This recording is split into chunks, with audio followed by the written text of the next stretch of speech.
When it comes to presidential campaigns, The road to victory goes right through Wisconsin. the Badger State I need your help in Milwaukee. is a battleground I think we've reached an inflection point in American history. that can make or break a candidate. You better not do that to me, Wisconsin. But do campaign visits really work? This week on Open Record, You know, if we win Wisconsin, we win. new research into the race for the White House that explores the power of in-person influence.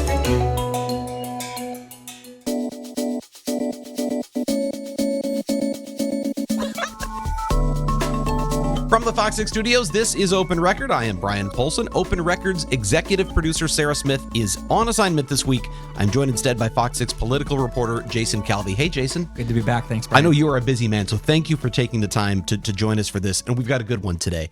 We are joined by a special guest via Zoom, Associate Professor of Political Science at the University of Dayton in Ohio, Christopher Devine. Welcome to Open Record, Chris. I'm really excited to talk with you. We are recording this episode on Wednesday, March 27th for release on Thursday, March 28th. And this week, we are going to challenge some conventional political wisdom. And we're going to do it with real data. We'll talk about that and much more when we come right back. So we are less than a week away from Wisconsin's presidential preference primary on April 2nd. We're a little more than 3 months away from the Republican National Convention coming right here to Milwaukee. The DNC will be just down the road in Chicago. The western shores of Lake Michigan are certainly going to be a focal point of presidential politics over the next several months, and no doubt this fall, Wisconsin will be a popular spot for presidential campaign visits.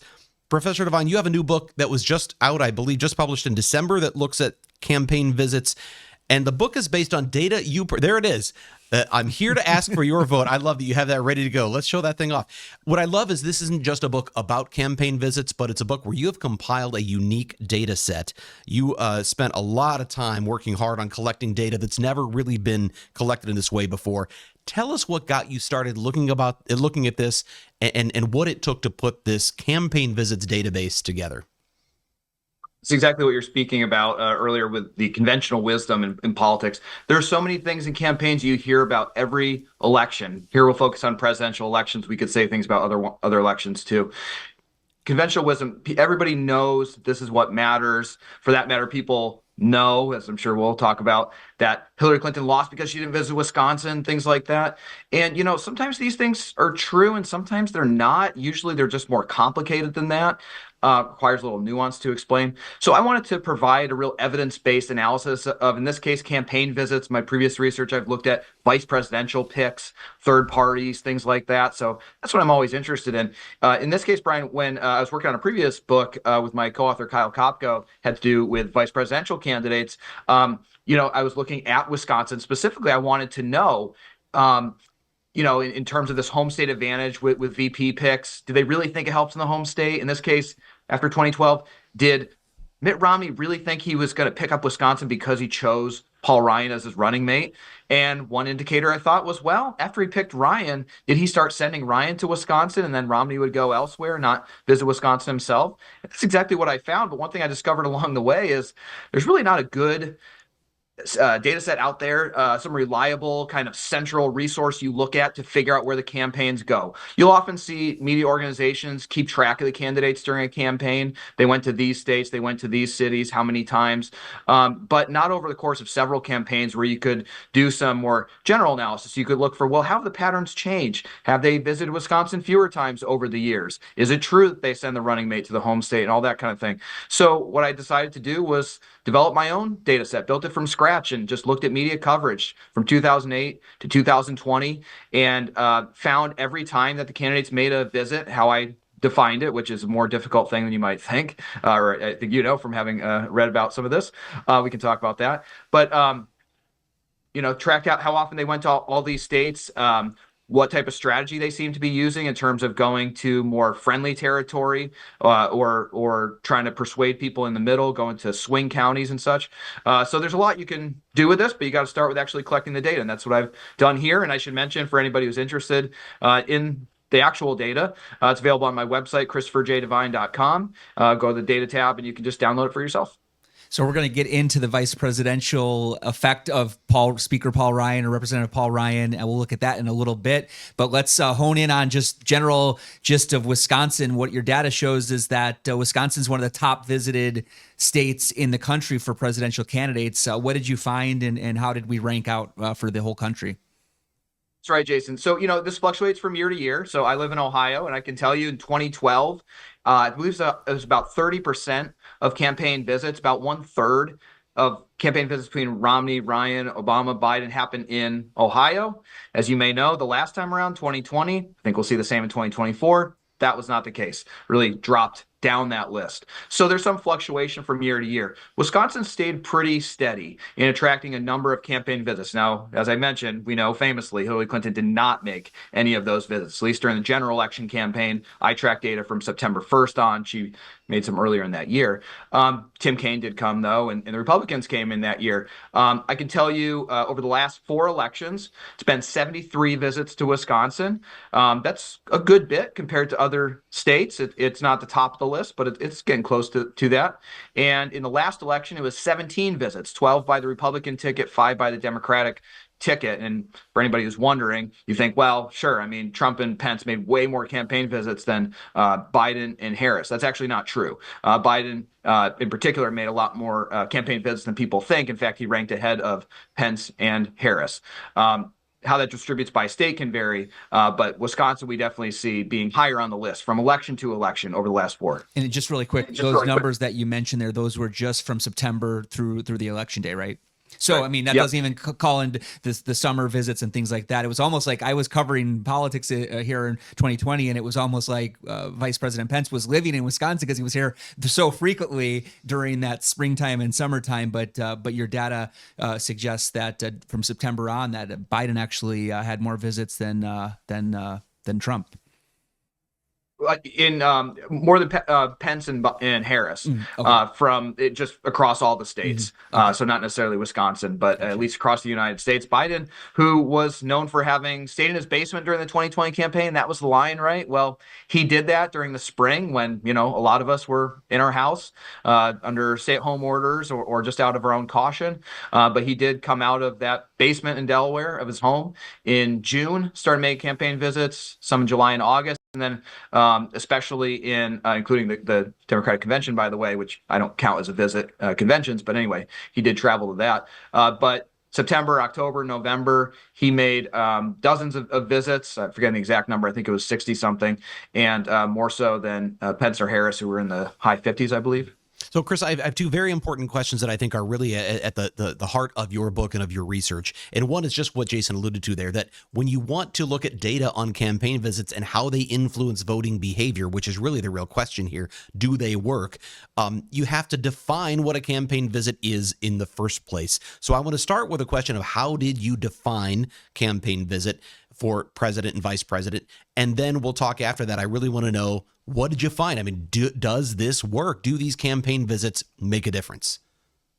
Right. And I'm going to spare you the textbook definition I provide in here, but I'll give you the shorthand one. And of course, anybody interested can look at the book. For that matter, on my website has it as well.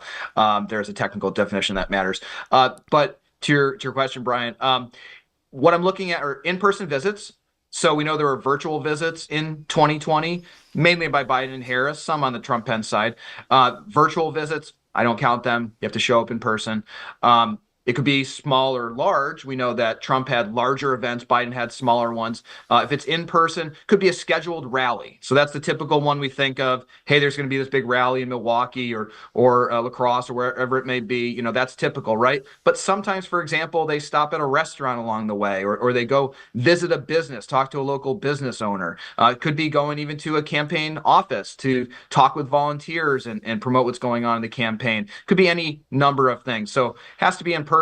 Could be a scheduled stop, could be an impromptu stop. There has to be some meaningful interaction with voters. The goal of it must at least appear to be to win votes. So, for example, one thing I do not count would be fundraisers.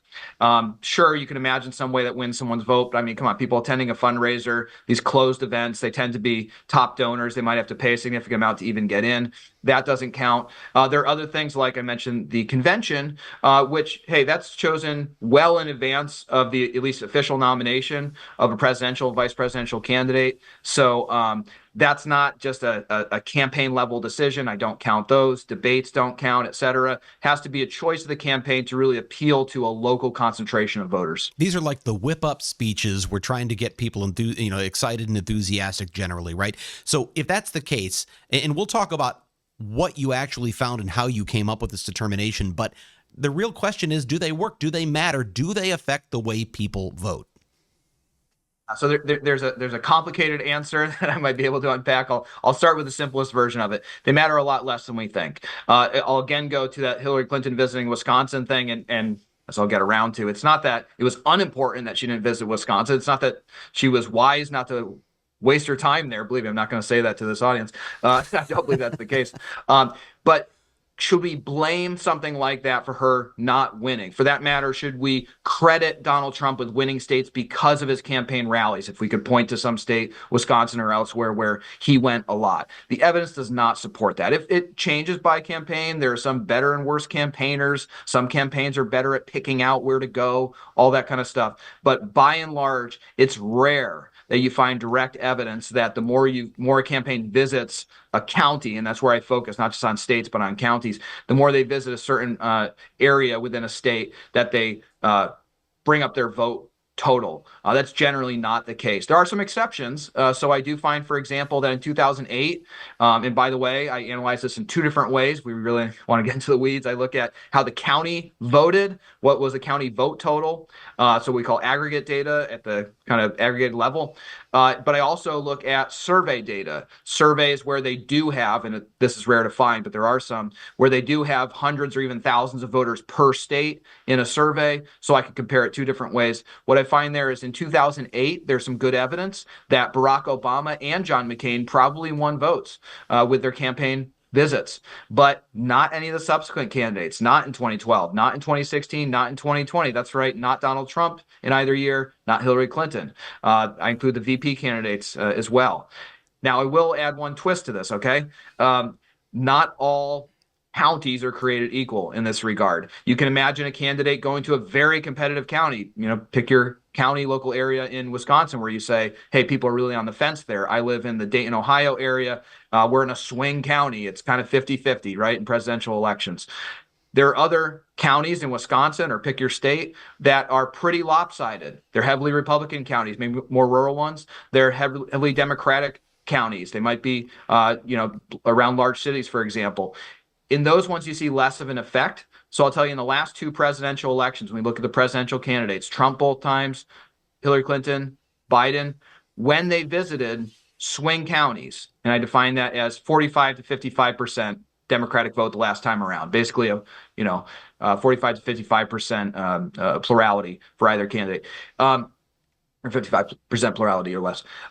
In those cases, every single one of the last four presidential candidates, their visits were effective. So one of the stories that comes out of this is that candidates who tend to visit more friendly territory, they tend to be mobilizing voters, going to their base counties, base areas within a state.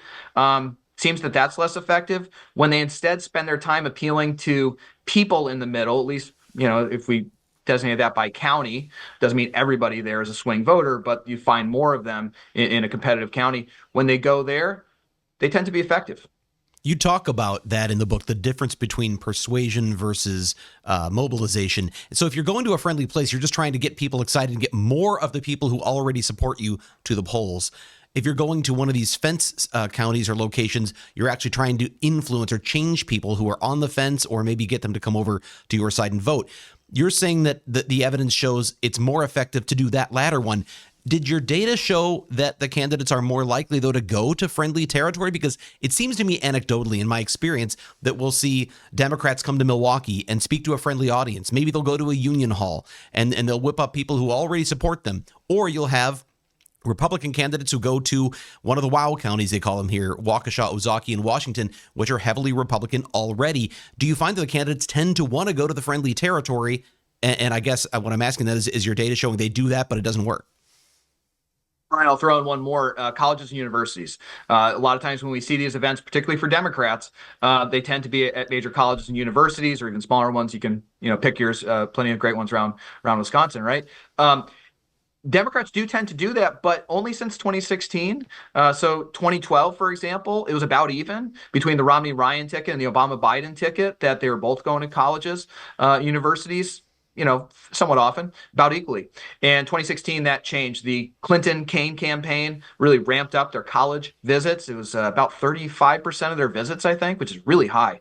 And the Trump-Pence ticket went very little to colleges and universities, tended to be smaller, more religious colleges and universities for that matter. So yeah, that's generally the pattern we see, is that campaigns are trying to mobilize the base of the party rather than reach out to undecided voters. And that's a broader pattern that, other political scientists have observed. And I think even very broadly, people recognize that campaigns tend to be trying to bring out their voters when they make these visits, or even the way they give their speeches, the things they talk about, the rhetoric they use. It seems to be appeal to people who are, already on their side. And just be clear, that's what we're talking about with mobilization. If folks want to get their minds wrapped around what exactly is that, this campaign strategy you often hear mentioned in media coverage or by campaigns, we're talking about basically trying to get people who already are generally on your side. Okay, they might already agree more with Trump than Biden, for example. But the question is, will they vote? And you think, well, come on, everybody, if they're fired up about a candidate or another, they might vote. Well, maybe they're not thrilled with Trump, but if they had to pick, they definitely like him over Biden, or vice versa. Getting those folks off the sidelines. For example, we might think about Republicans trying to rally evangelical voters, or we might think of Democrats trying to rally union members or African Americans, groups that generally tend to favor that party, but there may be a question in certain cases of whether someone's going to vote. Getting them out to vote, that's mobilization. Persuasion is addressing people who are already planning to vote, but just trying to make sure they come to your side. They might be undecided. They're on the fence. They might be with the other candidate. They might be thinking about a third party or independent candidate. In this case, maybe Robert F. Kennedy Jr. They're leaning towards him. How do you get them to be Democratic voters or Republican voters? That's what we call persuasion. And one way I look at that in the book, by the way, is to see in those rare cases, right, the exception, not the rule, where campaign visits seem to matter. They seem to influence the vote. Do we also see for that same candidate at that same time an effect on turnout locally? So my inference here is, if you see a candidate, and McCain or Obama in 2008 would be examples, where their visits are associated with an increase in their vote share, but not an increase in turnout, my conclusion is that they persuaded voters. Why? Because without changing the composition of the electorate, as far as I can detect, they increased their support. That's persuasion. If instead they had gained vote share while also driving up turnout, that would be an indication of mobilization. I find that very rarely. I think there's only one case, and when you split up the data in various ways where that happens, it's almost always going to be by persuading voters. That's my big conclusion. Chris, we have so much that I want to talk about today. We do have to take a commercial break. When we do that, when we come back, there's a primary election coming up here in Wisconsin next week. We already know who the major party nominees are, though. So what's the point? Why do people still show up to vote? We're going to talk about that when we come right back. I know this gets beyond the topic of your current book, but I also know you've studied a lot about presidential politics. Here we are in a primary election. Some people are saying this may be the longest general election in history, because we know who both parties' nominees are so early in the process. Wisconsin isn't early in the process, but it's not super late, and yet we already know who these candidates are. So on Tuesday, April 2nd, people are going to go to the polls and vote in the Republican primary or the Democrat primary. We already know who the candidates are going to be. What's the point? What could we learn? What might we learn from this vote here in Wisconsin? Why do people go and do it anyway? Brian, remember that we have some other races on the ballot. So, for example, we have a Senate race in Wisconsin that people are going to want to vote for. Who are the nominees going to be? Tammy Baldwin, who's her opponent going to be it. That seems pretty clear at this point. But the voters have to actually officially weigh in on that to decide that nomination. We could see this with congressional races, House races. We see this state legislative races. Some of this might vary by state, especially the Senate races. What's on the ballot? We have local races and so on. So people have other reasons to get to the polls. They may be showing up to weigh in on one of those other races, a local race or a Senate race or something like that. And then, hey, the presidential race is on the ballot. Why not cast a vote? I guess you could skip it, but a lot of people will say, might as well fill it in. At this point, I don't think it's really going to change anything in the presidential race. It seems clear that Biden and Trump are going to be the nominees. But there's some value in still at least checking a box there as long as you're casting other votes. I will say, too, that for a lot of people, it's symbolic. You've been hearing about these folks for 4 years, really a lot longer than that. Donald Trump, Joe Biden, other candidates in the race you might have thoughts on, opinions about. And in those cases, there might just be an expressive value. That's something that political scientists find often, that whether it's voting or answering questions on a survey, people get something, kind of cathartic out of just actually expressing their opinions to someone who's recording it, tallying votes or tallying responses in a poll. So if you're someone, for example, who is a Republican, but you're not happy with Donald Trump, you don't want him to be the nominee. For that matter, if you're a Democrat and you don't want Joe Biden to be the nominee, it doesn't really change the reality about the race to cast a vote against either one of those candidates, but it might make you feel better. And I don't say that dismissively. I think a lot of us can connect with that. If you're ever not happy with who the inevitable nominee seems to be, there's something to be said for weighing in and giving your vote and having that counted. I was thinking about the question of, you talked about symbolism. People do just, maybe there's something to be said for, I want to be able to say I voted for so-and-so in this, I want to help that cause. I want to know that I cast my vote and did my part. I also wonder about the role of, and Jason, you and I have talked about this, third party candidates. Does this give us any sense of where people might be who are on the fence, or what kind of sway a third party? Because obviously Wisconsin's been a battleground state where the margins have been pretty tight historically, especially in the last 4 or 5 elections. And if that's the case, what role could a third party play here, right, Jason? Right. Especially when we look at 2016, when Donald Trump won the state of Wisconsin, we saw the Green Party, Jill Stein, was on the ballot in 2016, and she got about 30,000 votes in Wisconsin. The margin between Clinton and Trump was 20,000 votes. We would assume that the Green Party would take away votes from the Democratic side more likely than the Republican side. When we look at 2020, the Green Party was not on the ballot in Wisconsin. And again, the Democrats and the Republicans were 20,000 votes apart, but this time it went to the Democrats, Joe Biden winning Wisconsin in 2020. So I guess my question is, what is the value of the third party candidates on the ballot, and what does that potentially mean if we do have the Green Party on the ballot, which they are on the ballot again here in Wisconsin in 2024? What do you think that could potentially mean for the state? Or somebody like an RFK Jr., obviously an independent, could be a big influence, right? Great questions, guys. So, third-party candidates, Jill Stein being a prominent one in 2016. Gary Johnson, of course, won a lot of votes in Wisconsin as well. They often get blamed for spoiling the vote. They're described as spoilers.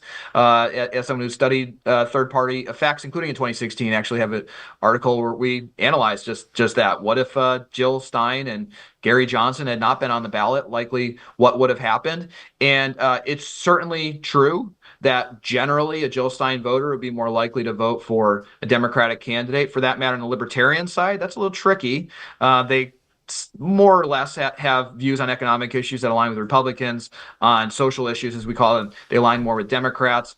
We found in our research is about two-thirds of them, those Johnson voters, Libertarian voters in 2016, probably would have gone to Trump if they had to choose between him and Hillary Clinton. They tend to be voting more on economics. So bottom line, that's generally true. In that case, Green Party voters would generally vote for Democrats. But what we also find is, as best we can estimate, there's really no way to rerun history and have people vote again. As best we can tell from the available data, and we're not the first to find this, others had found similar things in previous presidential races, about half of third-party independent voters, people voting outside the two-party system, if they didn't have that choice, the one they did cast a vote for, they probably would not have voted at all.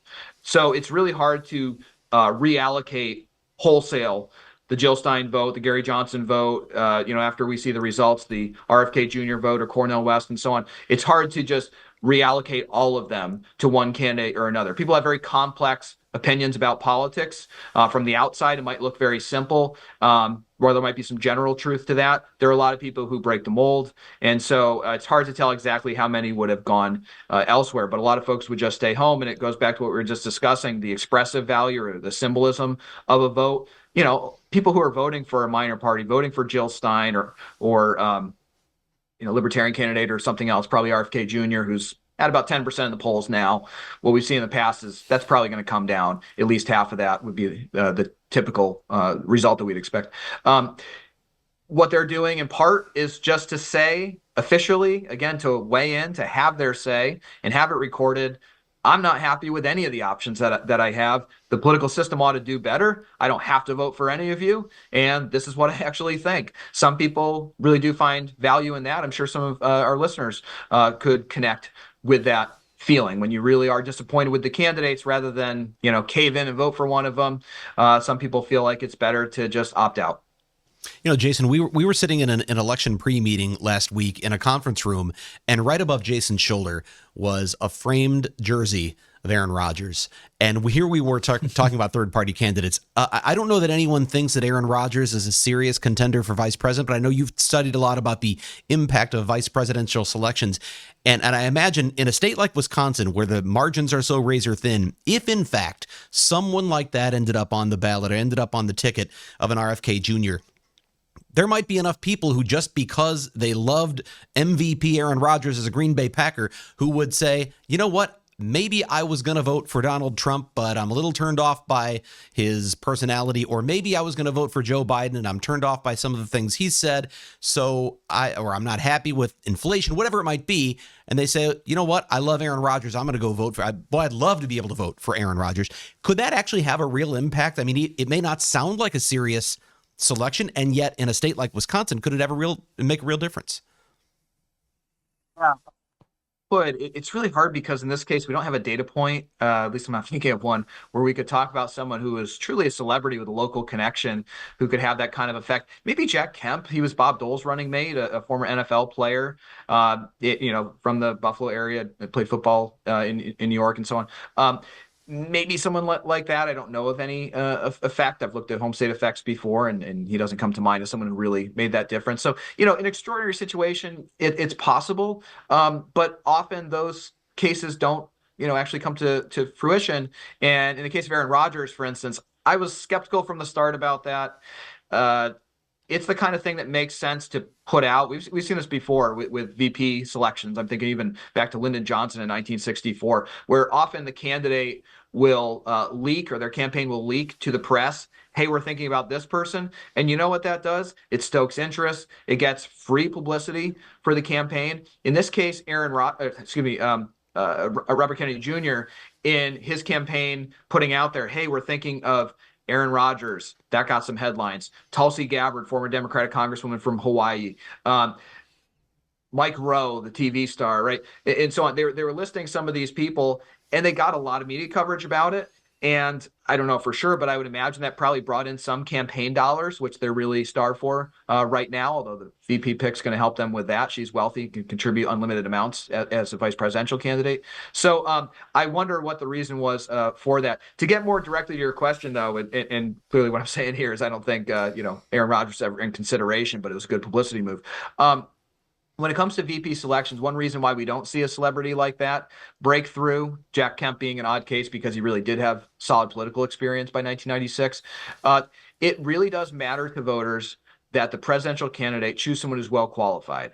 We see that clearly in the data. People are asked in various polls over the years, well, what about someone coming from your home state? What about it being a woman? What about it being someone from this other group in society?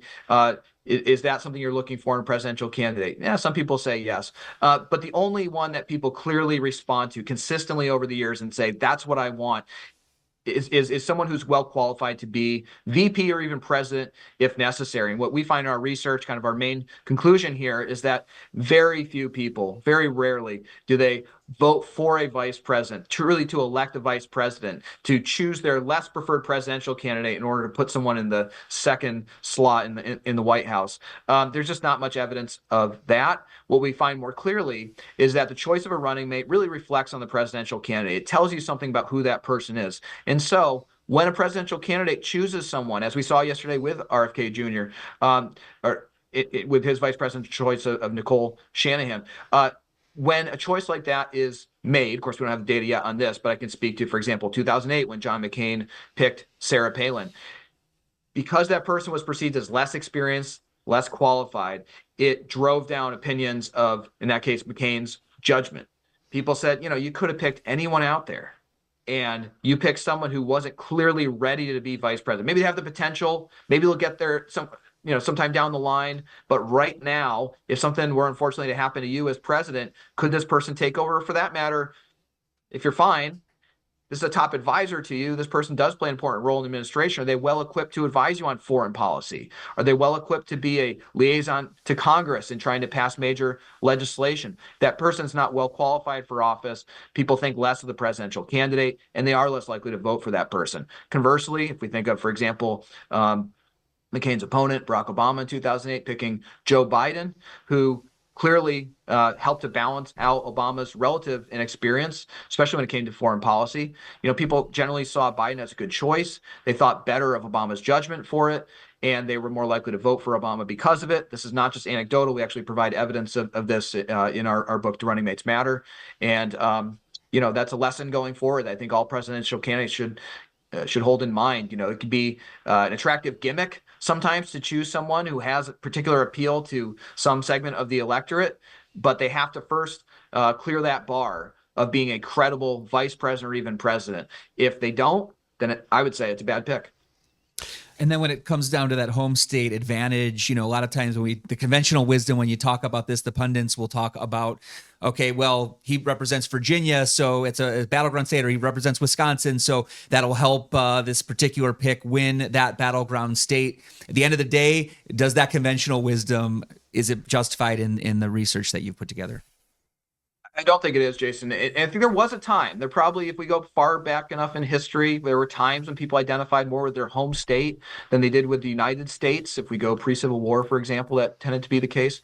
For that matter, in those years, a lot of what happened in elections, from nominations to the general election, was determined by party elites, party leaders, even in days where they would literally pay money, to voters in the late 1800s to get them out to vote and possibly vote multiple times.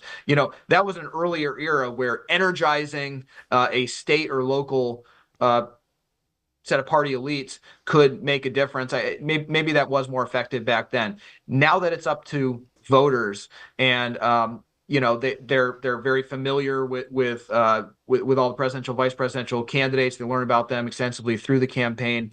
I think there's very little of that. I think any of us should ask ourselves, when it comes to whether it's campaign visits or VP picks or anything else, and there's speculation you might hear about, well, maybe that's really going to pull in some voters. Maybe that'll change some people's minds. I would ask our listeners and viewers to think, well, would it change your mind? And if that seems too far-fetched, if you think, well, come on, that's a silly reason. If I prefer this presidential candidate and their policies, I'm going to switch to the other side just to elect a VP from my home state? Come on, I wouldn't do that. Well, then why do you expect other people to do it? I think often it rests on these assumptions about how gullible some voters are. And sure, I think there are cases where that kind of thing can happen, but I think we all should do a reality check in thinking about those speculative effects to ask, well, if I would never do it, and I can't really picture many people I know doing that, then maybe it's not likely to happen. In 2020, there was speculation at the time of who Joe Biden was going to pick to be his running mate, and there were some people that said, well, it should be Tammy Baldwin, and there was even some serious speculation that Tammy Baldwin was being considered at that point because of this whole idea that she represents a swing state that Joe Biden would need, and he did win the state in 2020. The question is then back to to Representative Paul Ryan. What impact did he have on Wisconsin, if at all? What does the data show? Obviously, Republicans lost the state with Paul Ryan on the ballot in 2012. Right.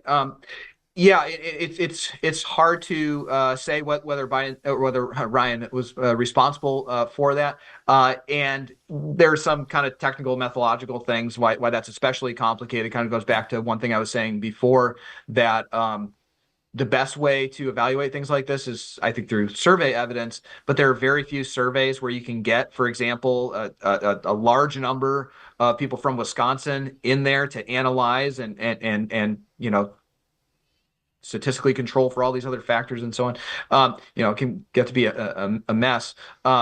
Kyle Kopko and I, we did some analysis of the home state effect in 2016, so not 2012, but 2016, for example. Similar case in some ways, where Tim Kaine was a very well-known figure in the state of Virginia, has served in a number of different offices, had been governor, he was a senator at that time, and we found no evidence that he changed votes in Virginia. Same thing we could say for Mike Pence in Indiana. So I can't specifically say, just kind of because of data limitations, whether Paul Ryan had that effect. I'm being cautious here. I mean, clearly my conclusion is probably not.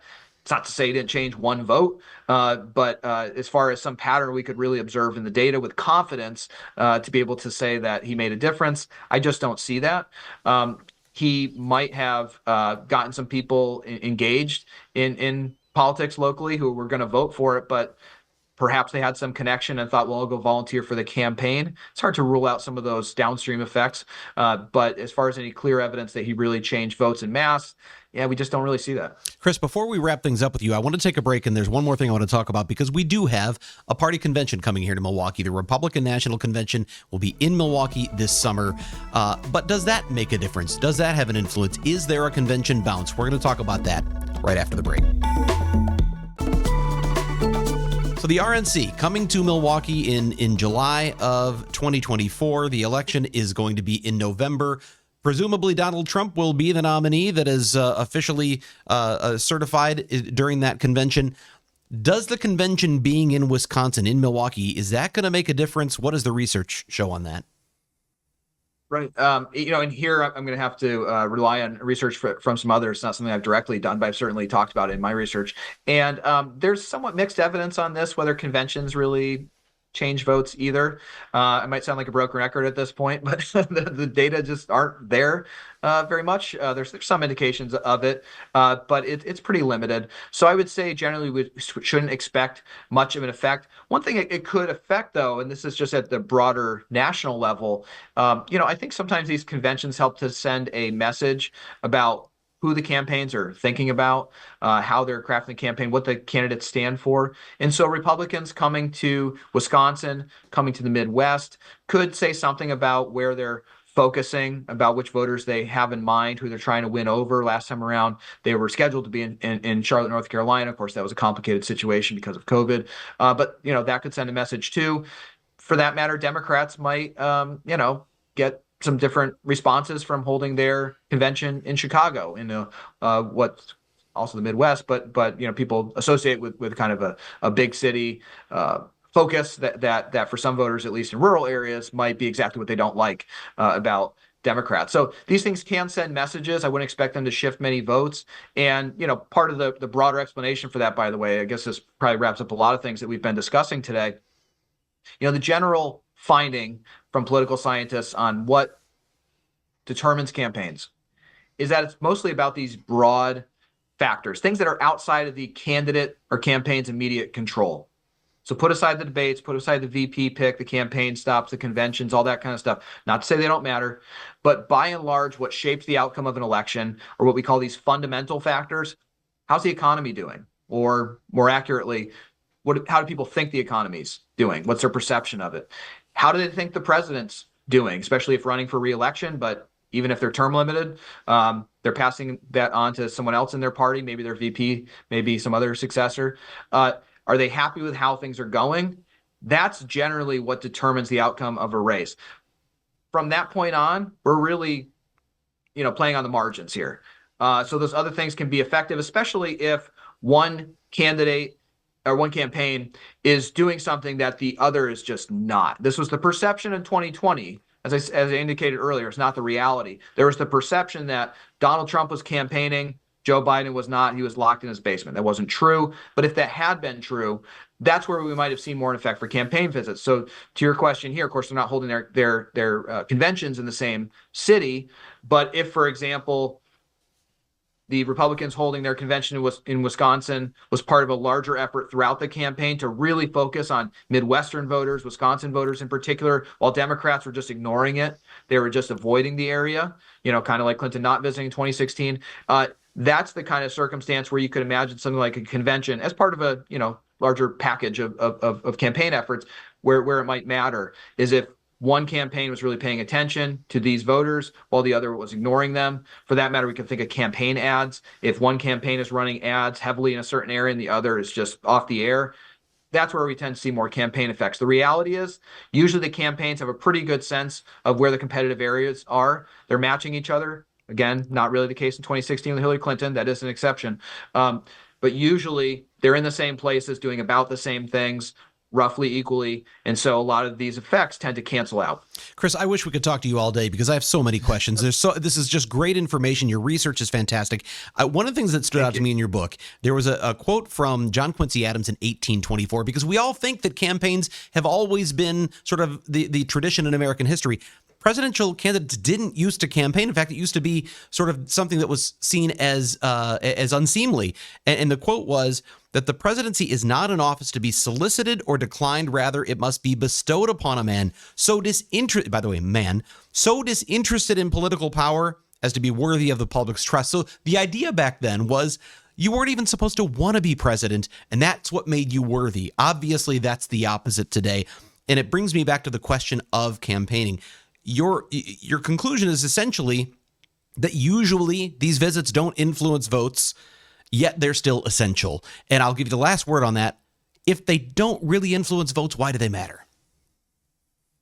Good question, Brian. And thanks for bringing in the history for anyone who's listening to me talk about some statistical evidence. I can assure you there are multiple parts to this book, and one of them is a whole chapter on just history of presidential campaign visits, which frankly is my favorite one.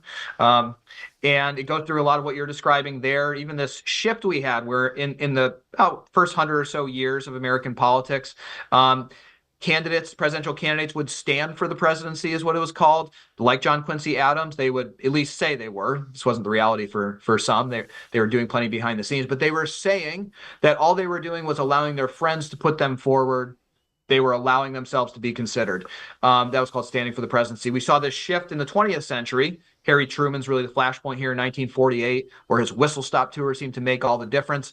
Ever since then, campaign candidates have run for the presidency. They have sprinted all out from Labor Day on, if not before, multiple visits per day trying to win votes. And really, my conclusion about that, it reps into what you're discussing here. Well, then how do they still matter? I think there is something, again, symbolic about the way that a person campaigns for the presidency. And we saw this again in 2020, that whole basement narrative about Joe Biden. Well, what does that really mean? I think what a lot of people were saying with that is, wait a minute, that's not running for the presidency. People who deserve to be president have to work their tail off for it. If you're not doing everything you can because you so desperately want to be in office, then maybe you don't deserve it. It's the exact opposite of what you're describing with John Quincy Adams, where this was seen as like maybe some indicator this person's not trustworthy. They're too ambitious. They want power too much. I'm sorry to wrap you, but we are out of time for this week. And gosh, I wish we could do another one of these. I really appreciate your time. We are going to take a quick break, and we're going to go off the record very briefly right after this. And it is time for us to go off the record. This is the part of the podcast where we get a little more casual and have a little fun by answering a question for which we have not prepared, but I have this envelope that Open Records executive producer Sarah Smith has left for us. So, this one's off the way. This is interesting. Okay. You're waking up after being cryogenically frozen for 100 years. What is the first question you ask? I don't know. There's a lot of questions I could think of that would come to mind. Chris, what comes to your mind? It's a tough one. I would be interested in how we're communicating at that point. Comparing back to 100 years ago, right, 1924. which, by the way, I'm working on a book about the 1924 presidential election, so maybe that would be an interesting comparison.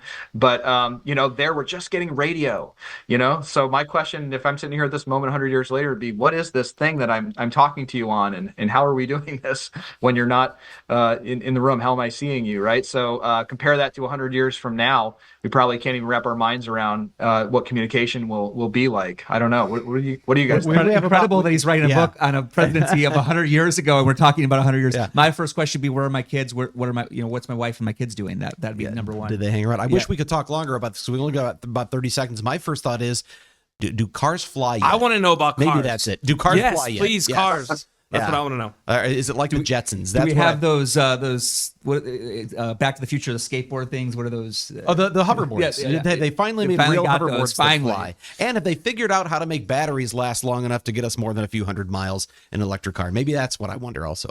I want to know, are they still doing in-person campaign visits? There we go for now how to make it topical. How about that, Chris? Or is it all virtual? I really appreciate the time you spent with us today. Thank you so much for being on Open Record, and hopefully we'll talk to you again in the future. Absolutely. Thanks, Brian, Jason. This was a blast. All right, so much. We're going to take one more break and wrap it up when we come right back. All right, we got to make this a quick wrap up here. If you have a topic you'd like us to discuss on Open Record, send us an email to FOX6 Investigators at fox.com. Thank you to everyone who makes this podcast possible. We'll keep it short and say, with that, I'm Brian Polson. We'll be back next week.